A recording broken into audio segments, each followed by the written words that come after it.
Okay, I want to begin with your review for your industrialization test. I'm going to go through this, but not in great detail. If you were listening and took notes, that's where your detail lies. But I do want to go over this briefly with you. So, beginning with the history, we're talking about a time frame between 1750 and 1875. Prior to the Industrial Revolution, things were slow. The turning point became the agricultural revolution. As a result of the agricultural revolution, there were new devices, new things that began to revolutionize farming. Things like windmills and that worked on water and steam, that began to keep sea from moving into the land, to be able to reclaim land.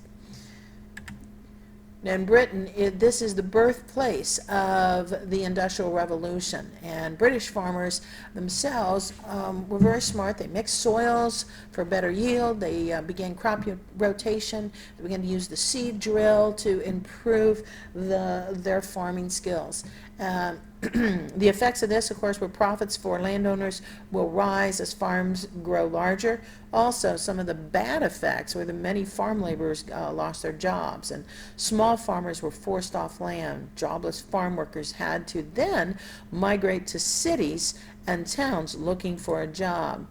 And of course, this is that circle here that says they will become a growing labor force that will tend machines of the Industrial Revolution.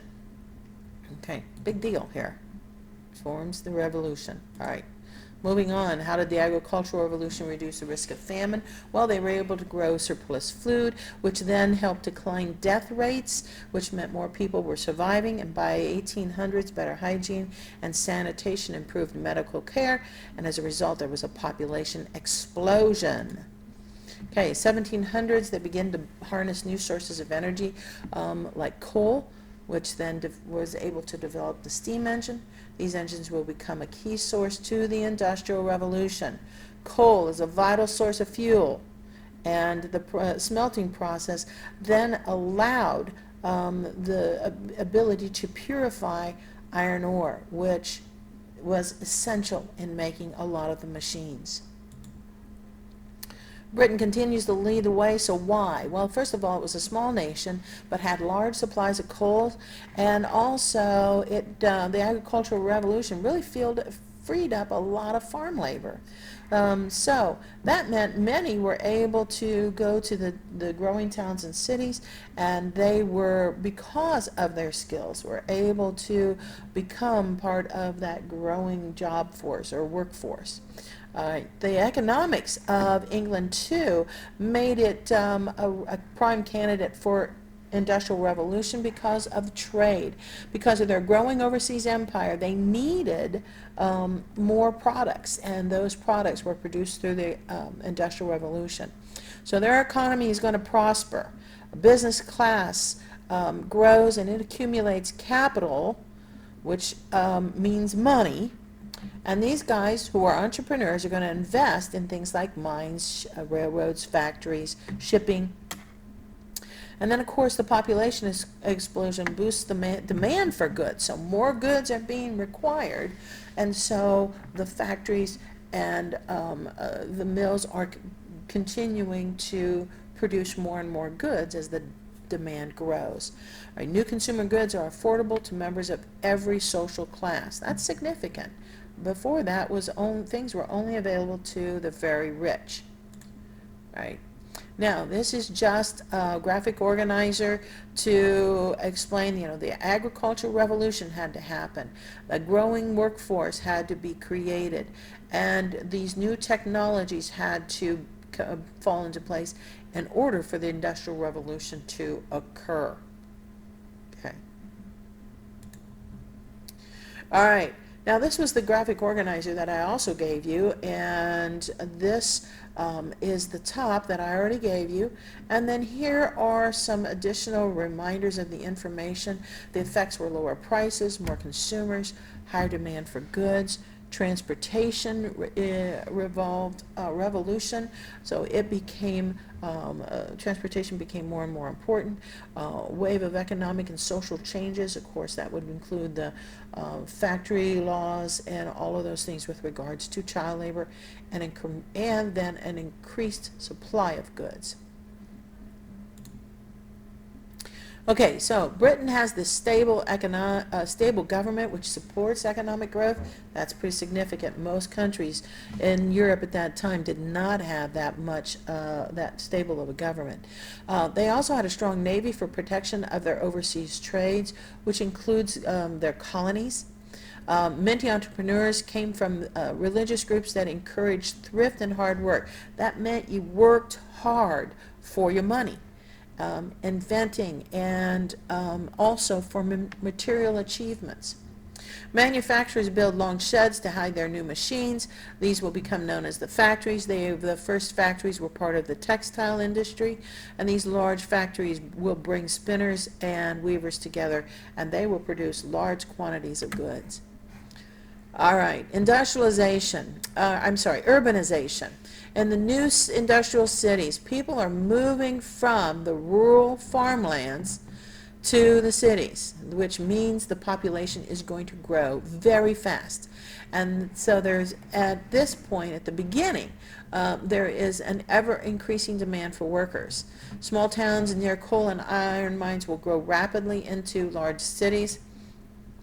And some of these cities will grow up around factories. You can see the pollution that's created as a result of that. In a rush to produce goods, factories produce clouds of coal vapors that pollute the air, and so you've got some serious pollution going on. These new industrial cities, because of the rapid growth, will mean poor living conditions. They just didn't have enough places for people to live. And so the factory workers, who are going to be the working class, will end up living in really nasty conditions. Tenements, multi-story buildings divided into tiny, cramped apartments. No running water, no sewage, no sanitation, only community pumps, waste and garbage, rotten streets. It's crappy living there. Diseases will run rapid, cholera, typhoid, all these diseases, and it will be a very difficult time for these people living in these very cramped conditions, poor conditions. Now you begin to see a gulf that's going to divide the poor who live in the tenements and the wealthy middle class. As you can see here in these two pictures, the difference in the living conditions. And as that results, people are going to become very, very unhappy about the difference between these two classes. Rigid discipline. The factory life is pretty awful too. It says, while the engine runs, people must work. Men, women, children are yoked together with iron and steam. These machines won't stop. The people have to work. Work hours are 12 to 16-hour shifts. Accidents were common, and these machines had no safety devices. Other dangers included lung disease, and if workers got sick or were injured, they lost their job. By this time, there were so many people moving towards the cities for jobs. The factories no longer were able to keep up, and so lots of people were waiting for jobs. Women, often preferred over men, adapted more easily to machines. They were easier to manage than men, and they got paid less. And then they still had to go home after a 12, maybe 16-hour day and expected to feed the family, clean, and cope with sickness and any other problems. Child labor will be particularly bad. Children will be preferred because of their small bodies and nimble fingers. They will be able to move in and out of machines easily, and so they will be expected to do the most dangerous jobs. Orphans were preferred. Officials were happy to have these children taken off their hands. And of course, the conditions were extremely poor. Overseers would beat the children, accused of idling. It was pretty bad for these kids. By the 1830s and 40s, lawmakers began to look into these abuses, and slowly Parliament will pass laws to regulate child labor in mines and factories. helping things to get a little bit better. All right. Protest. The working class began to really become unhappy with this whole situation. As the Industrial Revolution moves forward, labor-saving machines will cost jobs, which means more people will be out of work. Skilled artisans will resist, and they actually will achieve better working conditions, but the poor factory workers will not. They will be forbidden to organize into groups to bargain. Of course, this is unions, for better pay and working conditions, and strikes were outlawed by the British government. Now, as these people begin to grow up, things are going to be changing. The working class, as they grow older, they're going to be working towards a change. So one of the groups that helps them achieve some of this change are the Methodists, and this is known as Methodism. This is a new religious movement. It tries to rekindle hope among the working poor. It is founded by a guy by the name of John Wesley, and what this group did, and will set up Sunday schools, and they will encourage people to study and to learn to read and write. Methodists are able to channel workers' angers away from revolution and instead towards social reform. These are the people, as the kids, particularly the kids, as they grow up, they learn to read and write, they begin to be the authors of the social reform, meaning safer jobs, better working conditions, and of course more money. Those who benefited most from the Industrial Revolution, obviously, were the entrepreneurs, those people who set it in motion. They were the sources for the new middle class. There will be merchants who invest in factories, inventors, skilled artisans. They're the ones that develop the new technologies. And their families will live in those very beautiful, solid, well-furnished homes. Middle-class men are going to gain influence in the parliament. They will oppose improving working conditions for workers. The new middle class valued hard work and determination to get ahead. They had confidence in themselves and had little sympathy for the poor. However, reformers are going to press forward for new laws to improve working conditions. Workers will eventually be able to organize into labor unions, and they will win the right to bargain with employers for better wages, hours, and working conditions, and this means strikes were permitted. Working class men will also gain the right to vote, giving them political power. Once they gain political power, then they have more say in the government. And that will mean then a change in in better working conditions and all the things that they were wanting to improve. Right, as things get better also, there's more jobs, there'll be better pay, and the demand for mass-produced goods will grow, and these new factories will open, and these new jobs will be created. Wages are going to rise, so workers had enough left over to begin to do extra things. Go out, and after paying their bills, they'd be able to go out, buy a newspaper, or visit a music hall. They'll be able to travel, they'll be able to visit families. Their horizons are going to widen, and their opportunities are going to increase. And then, of course, it all comes down to this idea of hope. They will have hope as things improve. Now, there's going to be new ways of thinking. Economists are going to try and understand these staggering changes that take place in the early industrial age. The middle class leaders are going to embrace this idea of laissez-faire, which means no government interference with the operation of the economy. And a free market means an unregulated exchange of goods and services they believed would come to help everyone, not just the rich. Okay, so the idea, of course, is that trade, the buying and selling of things, would grow and help the economy.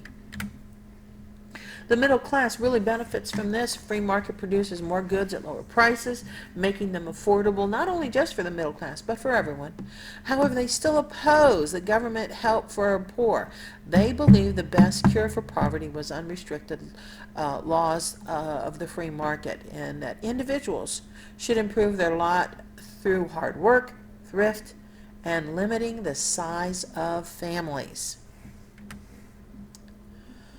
All right, now we're going to have several groups here that we're going to talk about that are going to establish themselves during this time. The first one we're going to look at are the utilitarians, and they believe that there should be some government intervention to bring the greatest happiness for the greatest number. Their belief in they believe in individual freedoms, but they also believe there should be some intervention need to improve hard lives of working, like such things as legislation for better safety. They're looking to improve the lives, not necessarily take away individual freedoms. So they believe there should be some limited government interference in the economy. Now socialists, though, they believe that people as a whole, rather than private individuals, should own and operate the means of production. They believe that farms, factories, railroads, so on, should be owned by the people, not one person. And they believed that they had a strong belief in the goodness of human nature and its concerns for social justice. Unfortunately, at that point in time, their theory just didn't prove out. Then we have the utopians, and if no differences, they believe if no differences exist between rich and poor, then fighting between the people will disappear. So if there was no rich, no poor, everybody was just on the same level, then fighting would stop between people. Property would be owned in common and all work was shared. And of course I gave you the example of the Pilgrims. The Pilgrims tried this. It did not work because people are constantly looking for ways to not work. And so a few would be doing the work and many would be doing nothing. Obviously not a very successful way of life. Then along comes Karl Marx, and he promotes this idea of communism. Communism is a form of socialism, and it's advocated by Karl. The inevitable struggle between classes would lead to the creation of a classless society. And what he's thinking here is there's going to be a struggle, and it's going to be a violent struggle, where all means of production would then be owned by the community. So basically there would be no class only after there was an uprising, a violent uprising. All right, this idea does gain popularity at first. People want things to change. He believes that workers would unite across the borders, across the countries, to wage a class warfare. And he's thinking it's going to be violent. However, the only place that it actually happens is in Russia. We'll talk more about that Russian Revolution in our next chapter. All right, so the last thing I want to talk about then, of course, is nationalism. This idea, however, overcomes the idea of communism. It wins out. People have stronger ties to their countries than they do to the communist movement. Nationalism is this strong feeling for their own country and pride in what their country can do. So nationalism is going to come as a result of the success of the Industrial Revolution. We focused mostly on Britain, but the reality is as much of Europe really was involved in the Industrial Revolution. As each nation grows, they begin to look for other locations to expand their power. And this idea of nationalism, pride in their own nation, is going to cause a lot of problems in the future. Okay, that's our notes. Your test is on Brown Day. It'll be the 12th. On Orange Day, it will be the 11th. All right, hope this helps.